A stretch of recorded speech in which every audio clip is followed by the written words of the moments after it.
lição é 117. Em família, aprendam primeiro a exercer piedade para com a sua própria família e a recompensar seus pais, porque isto é bom e agradável diante de Deus.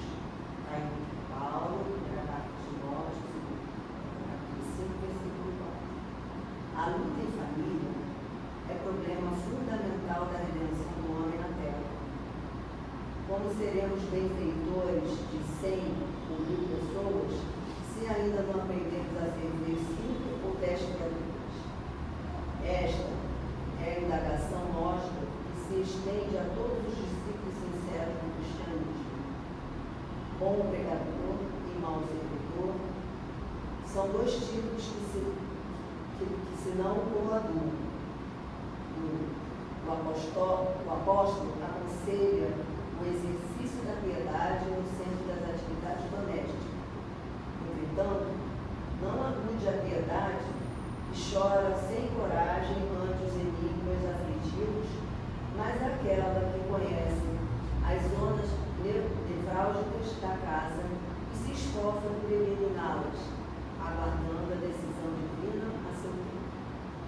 Conhecemos numerosos irmãos que se sentem sozinhos espiritualmente, e entre os que se agregaram ao círculo pessoal, através dos laços consanguíneos, entregando-se por isso a lamentável desânimo. É imprescindível, contudo, examinar a transitoriedade das ligações corpóreas, ponderando que não existem uniões casuais no lar terreno. Preponderam aí o quanto as provas salvadoras ou regenerativas. Ninguém despreze, portanto, esse campo sagrado de serviço, por mais se sinta acabunhado na incompreensão. Constituiria falta grave esquecer as infinitas possibilidades de trabalho iluminativo. É impossível ser comum quando ainda não conseguimos ser úteis, nem mesmo a uma casa pequena, aquela em que a vontade do Pai nos situou antigo empregado. Antes da grande projeção pessoal na obra coletiva, aprenda o discípulo a cooperar em valores familiares no dia de hoje, convicto de que semelhante esforço representa a realização essencial. Obrigada ao Senhor. Possamos então abrir nossos corações, nossas mentes, para a palestra da nossa livro. Que assim seja. Graças a Deus. Tem que passar? É o Enter, é só o Enterzinho. O Enter? É, aperta o Enter, ou a setinha, tanto faz, vê qual que funciona aí. Isso. Bom, hoje a nossa palestra é sobre a lei de justiça, amor e caridade. Ela está inserida na terceira parte do livro dos Espíritos, onde tem as leis morais. As leis morais, elas servem para que a gente entenda como é que tudo no mundo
pontão mais fizinho? Isso.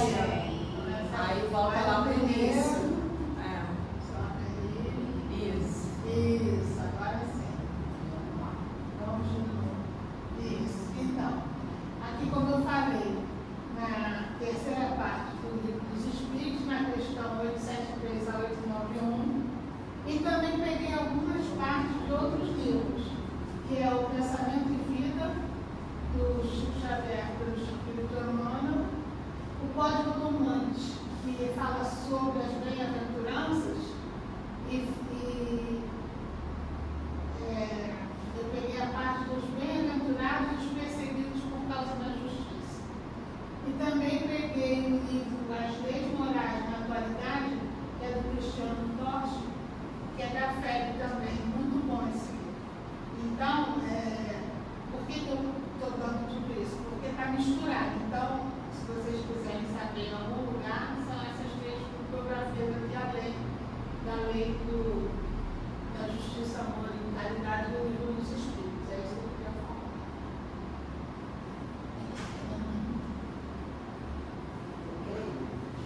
Ele vai. Então, para começar, eu posso te pedir para apertar e ficar em pé, então eu não consigo ficar nessa posição que eu estou torta. Arrumar um torcicolo.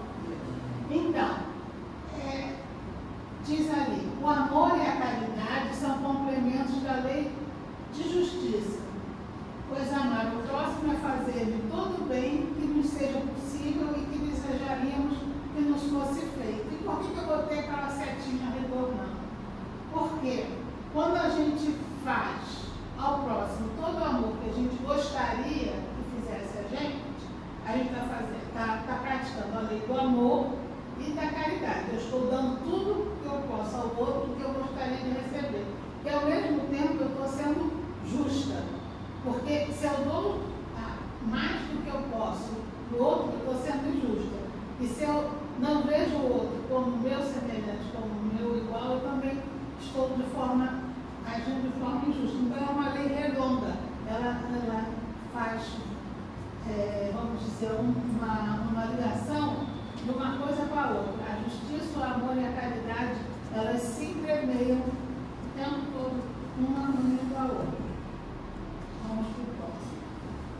Esse slide aqui eu estou mostrando para vocês a história da justiça. Porque quando a gente era lá, o homem das cavernas, né, a justiça era uma, né? Era o meu clã, a proteção ali de onde eu estava, eu me armava e ia lá vingar aquilo que acontecia comigo que eu achava que era ruim. Eu podia achar que era o outro, eu podia achar que era o bicho, eu podia achar que era um fenômeno, me agredia. De alguma forma, eu reagia a isso. Então, é desse instinto de reação que a gente tem alguns instintos nossos, os primários, né, de proteção, né, de cuidado com a nossa prole. Então, a gente tem essas questões.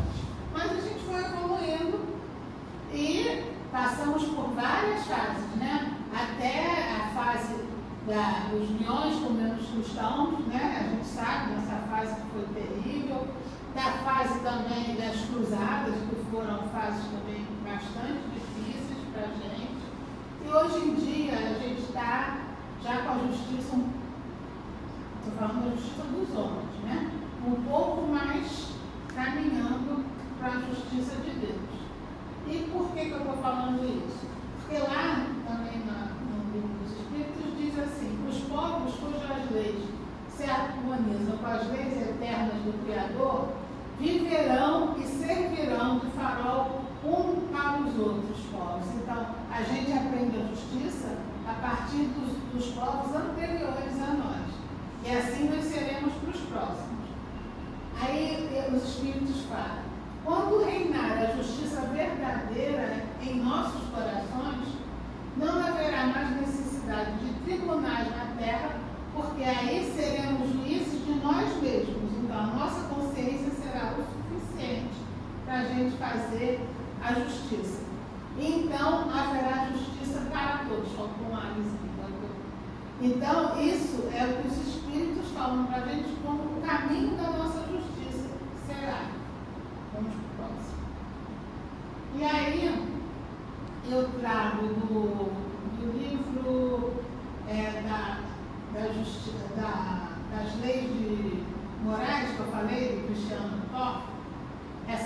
parte aqui, olha o que ele diz. Ultimamente, quer dizer, no nosso meio já atual, algumas ações têm sido tomadas com vistas a superar o anacronismo da justiça humana. Há, por exemplo, iniciativas legais e paralegais que incentivam a conciliação, a arbitragem, a mediação e a justiça restaurativa. Essas últimas, quer dizer, a mediação e a justiça restaurativa, consideradas por alguns especialistas como a justiça do futuro. Busca-se, com essas medidas, mitigar a presença do Estado nos litígios, auxiliando os contendores a encontrarem por si mesmos a solução dos conflitos, porque se firma cada vez mais o entendimento de que os cidadãos são, em última instância, os responsáveis pela construção do seu próprio destino. Então, o que o Cristiano Toff está dizendo para a gente? Que a nossa justiça não está lá ainda, mas está caminhando para ficar conforme a justiça de Deus. Está escrito lá no livro dos Espíritos. Quer dizer, onde nós mesmos seremos os nossos próprios juízes. Não precisará de tribunais. E claro que isso ainda vai levar tempo, né, gente? Mas já é um sinal, a gente pode olhar como um sinal, né? E hoje em dia existe justiça restaurativa nas escolas já, existe mediação em quase todos os tribunais, já é um trabalho que é feito, já existe hoje, né, uma procura de pessoas que querem ser mediadores, fazem curso para isso e tudo. Então, assim, é só para dar uma pincelada para a gente entender que o que está escrito, né, no livro não é tão absurdo, né? Ah, que é isso nunca vai acontecer, isso não vai... É um caminho que nós estamos trilhando. E como a gente viu ali no caminho da história da justiça, um povo vai puxando o outro. Então, nós também estamos nesse trabalho de puxar a justiça para o futuro. Ele foi a justiça e os direitos naturais. Lá no livro dos Espíritos, na pergunta 873, diz assim: o sentimento de justiça está na natureza ou resulta das ideias adquiridas? Por que eu botei isso? A gente acabou de ver que um povo puxa o outro, a educação, a moral. Aí seria isso que seria fazer a justiça de Deus? Não. A justiça já está em nós. Então está tanto na natureza que revoltais ao pensamento de uma justiça, quer dizer, qualquer um que se sinta injustiçado tem esse sentimento de revolta contra a injustiça, né? E o progresso moral também desenvolve isso. Então, é aliado as duas coisas, é natural e é desenvolvido através do progresso moral. Então, a justiça, ela vai caminhando de acordo com o nosso progresso moral, mas esse sentimento de justiça já é nato nosso. Deus colocou no coração do homem: encontrareis frequentemente entre homens simples e primitivos noções mais exatas da justiça do que entre os que têm muito saber. Então, não é a cultura que dá a justiça, é a moral. E muitas vezes você vê que uma pessoa muito culta, até um juiz, faz coisas absurdas com a justiça. E pessoas simples, um galinho, olha aquilo e acha um absurdo. Então, é isso, sobre isso que ele está falando. Eu estou trazendo isso para que a gente tenha a lei de justiça e moralidade no nosso dia a dia, presentificando a nossa vida, que é isso que a doutrina fala para a gente. A gente aprender a usar a doutrina para, né, seguir a nossa vida de uma forma mais correta, mais reta, mais moralmente elevada. Vamos para o próximo. A lei humana, né? Porque a gente falou da justiça e não se separou uma da outra. Agora eu vou falar sobre a lei humana e sobre a lei natural. A lei humana. O direito estabelecido não está sempre conforme a justiça de Deus, é claro. Ele não regula senão certas relações sociais, na vida particular. Há uma imensidade de atos que são unicamente da alçada da consciência. Por isso é que a justiça precisa ser desenvolvida, porque é através da nossa consciência que a gente vai poder tomar os melhores caminhos, porque a gente tem na consciência, quando a gente desenvolve moralmente, o caminho reto para a gente seguir. E a justiça dos homens, ela faz o quê? Ela regula, né, a nossa transitoriedade aqui. Então, muitas vezes, a justiça do homem fala uma coisa e dentro do nosso coração fala outra. Porque, às vezes, a gente tem uma noção diferente daquilo que está ainda em evolução moralmente para todos os homens. E a próxima é a justiça natural. E aí, lá no livro dos Espíritos tem escrito: Cristo prometeu: desejai para o outro, quereríeis para vós mesmo. Em todos os tempos, em todas as crenças, o homem tem sempre procurado fazer prevalecer o seu direito pessoal. O sublime da religião cristã, quer dizer, o que o Cristo trouxe para a gente? Tem sido tomar o direito pessoal por base do direito do próximo, amar o próximo como a si mesmo. Então, essa é a base do nosso direito. E por que surgem os conflitos? Né? Surgem porque a gente usa de represália contra o outro. A gente não pensa no lugar do outro como eu me sentiria se eu fizesse isso com ele. Então, eu vou ter essa figura de duas crianças para representar a represália, porque, na verdade, nós somos crianças espirituais ainda. Então, a gente age como criança, espiritualmente falando. Então, se alguém me ofende, eu quero ofender ele logo de volta. Eu não penso assim: por que será que ele está me ofendendo? O que será que houve com ele? O que será que ele está sentindo para fazer isso comigo? Eu não analiso nada. De que forma eu me apresentei para essa pessoa para ela não se sentir assim? A gente não olha, a gente faz a represália. E é isso que gera os nossos conflitos atuais. Lá na lei de justiça, amor e caridade, tem uma parte que fala exatamente isso, sobre os direitos que são iguais. Por que são iguais? Ele diz assim, que Deus não fez uns de um mimo mais puro que os outros. E todos são iguais diante dele. Então, assim, existe uma diferença de autoridade. Mas essa autoridade é dada pela sabedoria, pela virtude, não pelo conhecimento intelectual apenas. Então, muitas vezes, uma pessoa que tem conhecimento intelectual muito grande, ela não tem a virtude, não tem a sabedoria e age de forma injusta. Né? Os direitos que o homem estabeleceu perecem com as suas instituições. A gente viu na história da justiça que eu passei para vocês quantas formas de exercer a justiça foram feitas de forma equivocada, né? E quantas hoje em dia a gente acha um absurdo, quando anteriormente era normal. Tanto a justiça, que a gente diz assim, não, porque o Cristo trouxe o amor. Antes era Moisés com a lei dente por dente, olho por olho. Mas por que foi dente por dente, olho por olho? Porque antes era um dente para 10 olhos. Era um olho para 1000 dentes. Então, não tinha. Isso já foi um caminho. Né? Dentro da história da justiça, a gente foi caminhando nesse sentido. E aquele que, pela sua virtude e sabedoria, tem autoridade, essa pessoa que tem essa autoridade deve conhecer seus deveres aos que lhe respeitam. Então, mesmo a pessoa que tem autoridade perante os outros, de acordo com a sua sabedoria, de acordo com as suas virtudes, ela deve prestar atenção no que ela precisa dar em troca para essas pessoas. Ela não pode, só porque ela tem a virtude da sabedoria, fazer o que quiser. Né? É isso que ele está dizendo para a gente.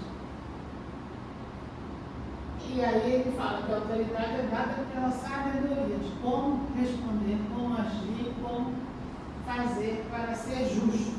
Né? É porque eu botei tempo, eu não estava falando demais. O verdadeiro justo, a exemplo de Jesus, pratica também o amor ao próximo e a caridade, sem os quais verdadeira justiça. Então, nós só teremos justiça, ele saiu em cima, quando a gente pode entender que a justiça vem com amor ao próximo primeiro. Se eu tirar o amor e a caridade da frente, a justiça não se faz. Qual é o nosso primeiro direito natural? É o de viver. Então, eu não posso nunca procurar tirar a vida do outro em nome da justiça. Isso não existe. Isso não é justiça. Nosso primeiro direito natural é o da vida. Então, em todos os atos que vocês fizerem, pensem, eu não posso tirar a vida de ninguém, em primeiro lugar, para fazer nenhum tipo de justiça. E é muito difícil a gente fazer isso. Eu lembro que eu vi um senhor que perdeu uma filha que foi pega um tiro, vocês falam, né? Perdido de assalto, e ele foi lá visitar o bandido na cadeia, dizia que perdoava ele. E aquilo me comoveu muito. Eu sempre lembro disso. É uma coisa que sempre está na minha cabeça, nunca sai. Porque eu acho que é a hora mais difícil, né? Quando você perde um ente querido, uma pessoa querida, uma filha adolescente que é a primeira vez ia para a escola sozinha. Ele fazer esse ato é um ato de muita virtude. Eu acho que é muito difícil para mim ainda. Aqui fala sobre a propriedade. Também é uma questão muito complicada. A propriedade é uma das questões que a gente briga muito na justiça. O que é meu, o que veio, né, herança dá problema. O que é meu, o que é seu, você invadiu, você não invadiu. E lá no livro dos Espíritos, na questão 884, os Espíritos dizem assim, que só é propriedade aquilo que foi conseguido sem prejudicar ninguém. Se você prejudica alguém, a propriedade já não lhe pertence. Então, quando a gente entrar numa contenda, seja qualquer da vida, a gente lembra disso, que a nossa propriedade só existe se a gente não prejudicar a ninguém. É baseado na mesma lei, né? De amor e caridade. E aí, na segunda parte da lei, a gente falou sobre a justiça, agora a gente vai falar sobre o amor, que é um reflexo do nosso Criador, né? Quando a gente vive nesse mundo, a gente vive sobre a lei do amor. O universo, ele funciona sobre a lei do amor. Tudo que a gente conhece é gerado sobre a lei do amor. Mas não é porque tem amor que não tem responsabilidade. Então, se você acha que você pode fazer tudo em nome do amor, está equivocado. Porque o amor, ele necessita de responsabilidade. Então, eu não posso dizer, eu matei aquela pessoa porque eu amava ela e ela me deixou. Não, não existe isso. A responsabilidade está na frente do crime, né? Então, a questão da nossa vida é a lei do amor, mas o amor para todos, o amor para cada um da forma que todo mundo gostaria de sentir para si. Isso também é uma coisa complexa. O amor que se compadece de todos e que a ninguém violenta, quer dizer, não tem forma de violentar o outro se você tem amor. Embora em razão desse mesmo amor infinito com que nos ama Deus, determine que estejamos sempre sobre a lei de responsabilidade, como eu falei para vocês, que se manifesta para cada consciência de acordo com as suas próprias obras. Então, não é você ou você que vão dizer para mim o que eu fiz de errado. A minha consciência já diz. Pode ninguém saber, ter feito lá escondidinho, ninguém viu, a justiça não viu, mas eu sei, está na minha consciência. E mesmo que nessa encarnação aqui eu não veja isso como, né, eu estampe para mim mesmo esse crime, essa falta de conduta, isso está marcado na minha consciência e vai para o meu perispírito e eu vou ter que resgatar isso de alguma forma. Porque alguma hora isso vai estar escrito na minha consciência. O Senhor nos concede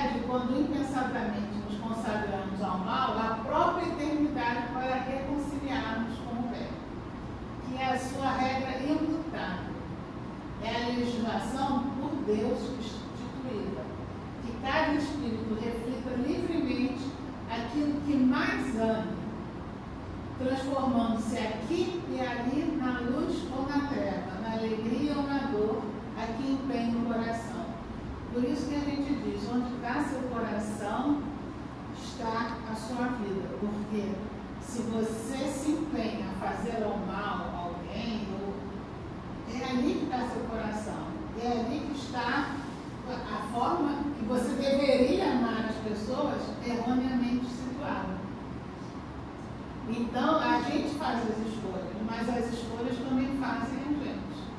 Quando a gente escolhe andar por um caminho e não o outro, a gente está escolhendo o que isso vai trazer para a gente. É o amor de Deus cuidando de nós. É difícil entender o amor como responsabilidade, né? É mais fácil a gente entender o amor romântico. Mas o amor maior que a gente tem é o amor de um pai pelo filho. Se os pais no mundo já têm tanto cuidado com os filhos, imagine nosso Pai eterno, né? Ele tem muito mais cuidado com a gente e cobra a nossa responsabilidade dos atos que a gente faz. Não ele brigando com a gente, mas a nossa consciência que está, né, dentro de nós mesmos, cobrando as nossas escolhas. Pode passar. Aí eu botei ali uma carta dentro, mas é só como referência, né? Eis porque Jesus, que é o nosso grande modelo, né, divino enviado por Deus à Terra, para clarearmos a senda, em cada passo do seu ministério tomou o amor ao Pai por inspiração de toda a vida, amando sem a preocupação de ser amado e auxiliando sem qualquer ideia de recompensa, em nome de Deus, legou-nos a sua fórmula inesquecível. Amai-vos uns aos outros como eu vos amei. É interessante a gente pensar nisso, né? Eu não sei se vocês estão vendo, ou se vocês viram, essa série que tem agora, The Chosen, que é Os Escolhidos em inglês, que tem na Netflix. E aí, eu vendo aquilo, eu penso assim, é exatamente isso, né? Porque ele foi lá, pouco antes de acontecer tudo, rezar e pediu, né, aos apóstolos que amavam ele assim, de toda a dedicação. Eles eram realmente dedicados a Jesus. Se a gente tivesse um pouquinho daquela dedicação, a gente já estava no céu, né? Dentro de nós, aqui o reino já estava repleto. E eles dormem. Aí ele vem e fala, mas eu não pedi para vocês vigiarem. E eles, não, mestre, calma, eles ficam lá acordados, daqui a pouquinho estão cansados e dormem de novo. Então, por que eu estou falando isso? Eu acho que a gente tem que pensar um pouco nas nossas escolhas, porque de vez em quando a gente se distrai e dorme. A gente se distrai e dorme. E Deus, através do Mestre Jesus, que deu tanto exemplo a gente, né? Deixou um livro ali, né? Olha aqui, ó, dá uma pesquisada aqui. Se não tem esse, tem o Evangelho segundo o Espiritismo. Dá uma pesquisada, estuda para ver se você está agindo bem, mas a gente se distrai de novo. E de novo, e de novo. O amor de Deus é tão maravilhoso, que ele deixa a gente errar, deixa a gente consertar um pouquinho nessa vida, mais um pouquinho na outra, mais um pouquinho na outra, e a gente vai errando, consertando.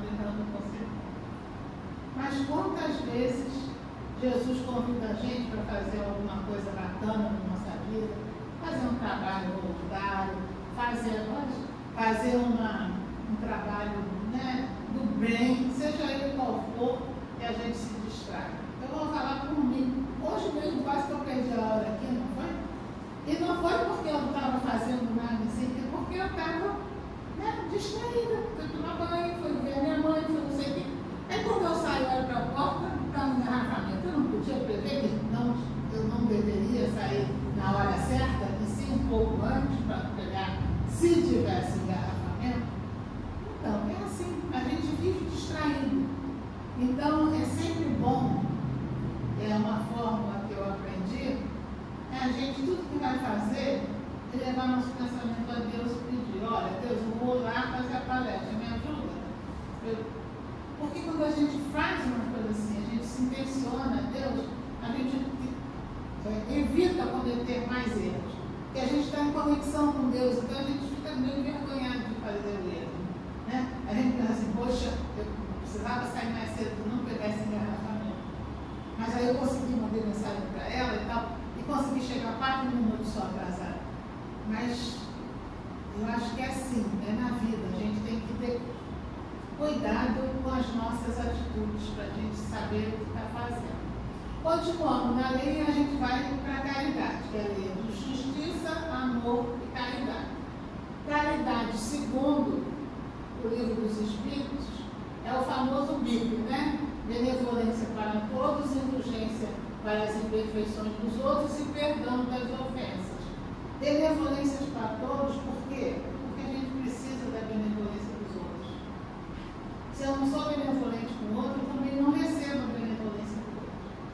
E todos nós precisamos de um olhar benevolente para nós. Indulgência para a imperfeição dos outros. A mesma coisa, a gente também tem imperfeições, a gente também precisa da indulgência.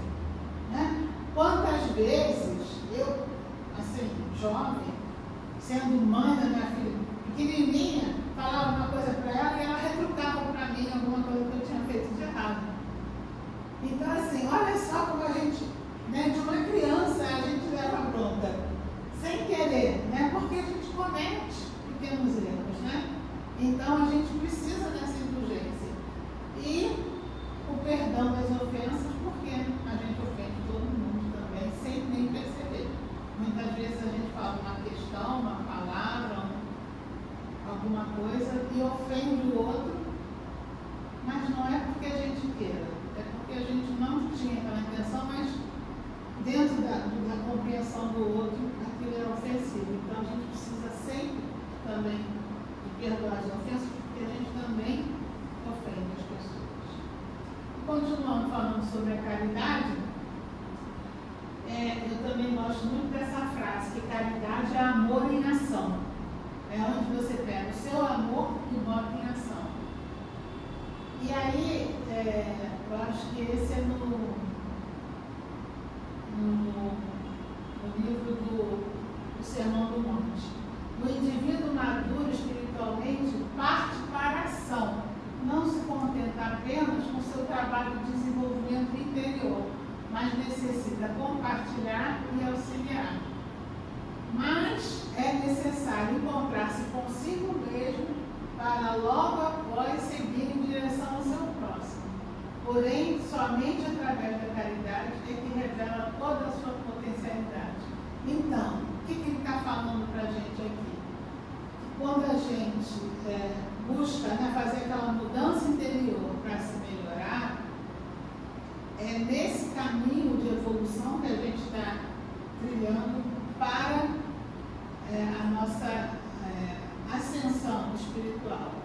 Mas, quando a gente pratica a caridade, isso ajuda muito a gente, porque a gente tem a certeza de que está livre daquelas questões que prendem a gente mais na terra mesmo, na materialidade, na questão do ego, porque você já tem a potencialidade de dar de si para o outro. Porque caridade não é dar dinheiro, não é dar comida, isso também mas isso é mais assistência. Caridade é dar de si.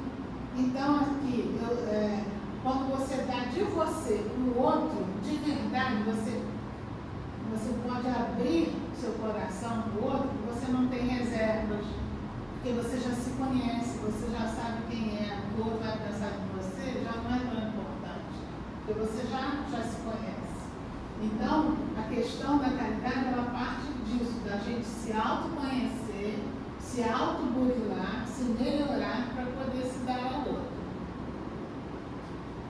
E aí eu peguei essa passagem aqui de Jesus, que está na Bíblia, que diz assim, eu cortei uns pedaços, tá? Eu só fiz a síntese.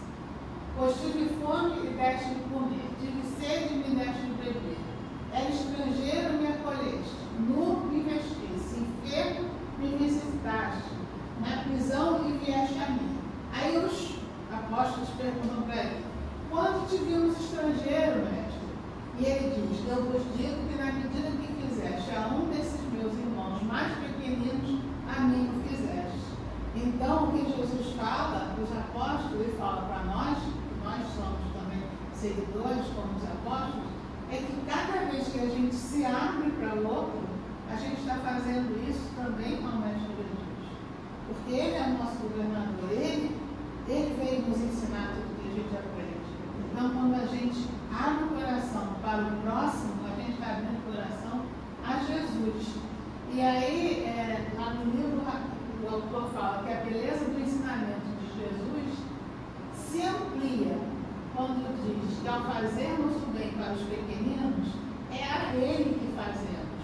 Nossa ação silenciosa chega diretamente à sua presença. Ele está lá, mesmo que o mundo não fique sabendo, ele o sabe. Aqui está a sintonia íntima de Jesus, única maneira de chegarmos até ele, de nos sentirmos junto a ele. E é realmente verdadeiro, porque quando a gente faz o bem para alguém, a gente se sente tão bem. Às vezes a gente está, nossa, isso cansa de acontecer, estou quebrada, estou com dor no joelho, dor nas costas, dor na lombar. Você faz uma coisa para o outro, seja lá o que for, seja para minha mãe em casa que está acamada, seja para uma pessoa que eu não conheço, seja o que for, parece que a energia volta, você entra em sintonia com o bem e fica muito bem. É uma coisa assim, vamos dizer, quase fantástica, né? Fazer o bem faz o bem. E aqui já terminando um pouco, o Mestre nos deixa o recado de que está disponível a nós a qualquer momento, mas com uma única exigência, a de que vivamos como ele viveu, no exercício da caridade. Ele só veio para mostrar a gente exatamente isso, como é que a gente tem que viver. Aí completando. Isso explica porque é tão gratificante fazer o bem, como eu acabei de falar, né? Sendo por vezes até inebriante, chegando a tirar o sono à noite pela vontade de não parar. Depois eu vou comentar algumas coisas. É a presença de Jesus em nossa vida.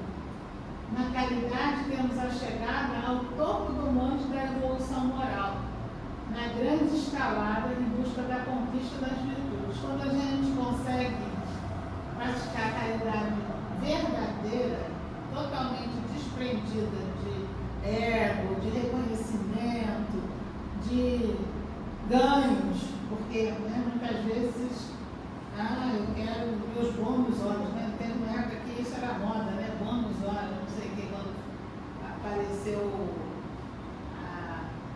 filme, né? Do André Luiz. Não é isso. É fazer o bem pelo bem. É aí que está.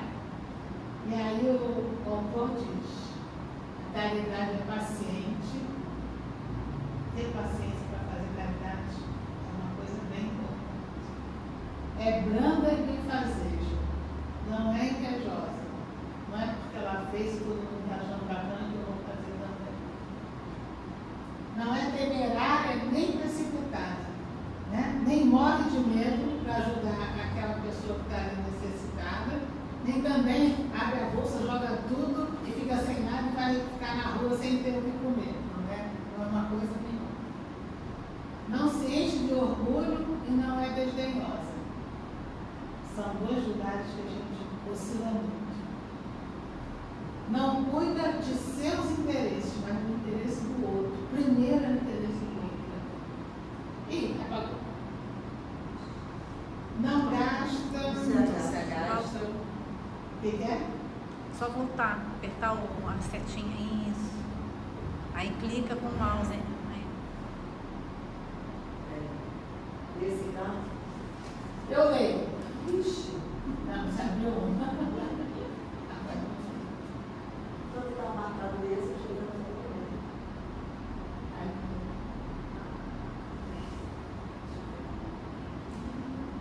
Naquela setinha ali do lado. Não, porque pode ir para a apresentação atual do slide. Aqui, ó. Atual. Aqui, eu acho que é essa daqui. Eu acho que é aqui, não, aqui, ó. Aqui nesse negócio. Aí aqui. vai Não, iniciar. Nesse aqui, olha esse aqui. mostrar a parte de lá lá. Isso. Desculpa. Não, tem que falar. Tudo de porque são configurações diferentes. São configurações diferentes. É LibreOffice aquilo ali, não, né? Não sei. Ou Windows? Não se agasta nem azeda com coisa alguma. E isso também a gente faz. Eu passei uma época lá em Rondônia, morando lá, e a gente tinha um centro que eu frequentava lá, que eu conhecia muito. Tinha lá um que eu achei e comecei a frequentar. E tinha o jeito lá deles era recolher as pessoas na rua, dava banho, comida e depois o evangelho. Aí eu falei para eles, não tá bom isso. Primeiro, quando eles tomam banho e comem, dá vontade de dormir. Claro, estava todo mundo dormindo o tempo todo. Aí eu falei, não, vamos fazer diferente, a gente faz. Toma banho, lê o evangelho e come. Aí, eu vou ficar morrendo de fome. Eu já estou na rua, já estava com fome antes de ler, espera um pouquinho, lê pelo menos um pedacinho. E aí eles começaram a participar, a falar e tal. Mas o centro lá não gostou. Desfez, brigou com a gente. Não, assim, a modernidade demais, vocês querem, tem que ser assim, assim, assim. Então, muitas vezes a gente quer fazer a caridade, mas se azeda, né? Com o outro que fala uma coisa nova e tal, muda. Isso faz parte da nossa humanidade. Não suspeita mal, isso também é terrível. Você dá o dinheiro na rua, mas é para comida, hein? Não vai beber não, hein? Se for beber, eu vou saber, hein? Gente, isso não é caridade. Se ele for beber, a responsabilidade é dele. A caridade sai sua para o outro, não do outro para você. Ah, que bom, não me deu dinheiro para comer. Não é isso, é o contrário. E a gente faz isso, gente. A gente quer comprar, tá? Vai beber, vai comer.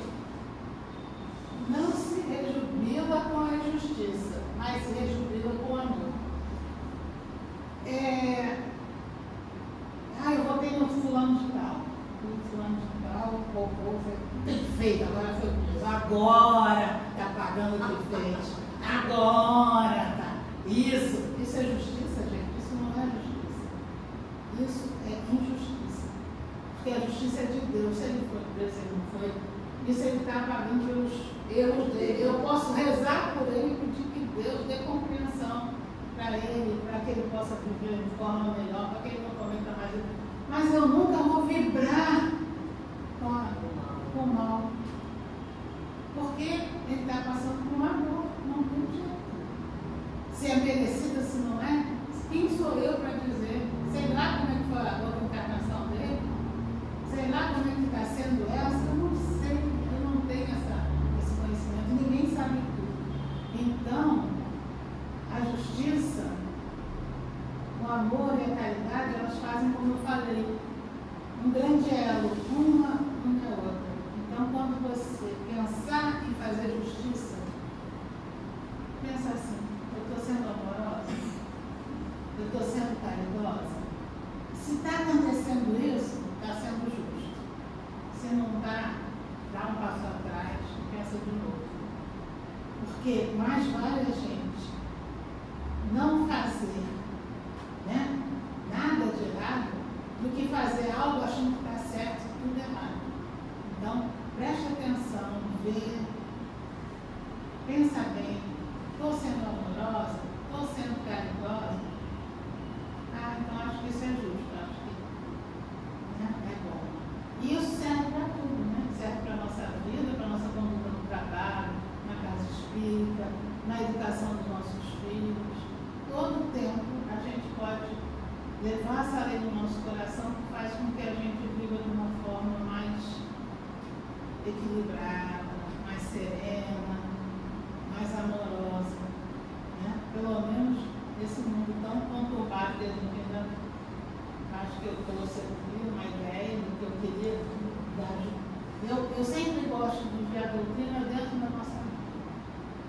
Eu acho que só a teoria é muito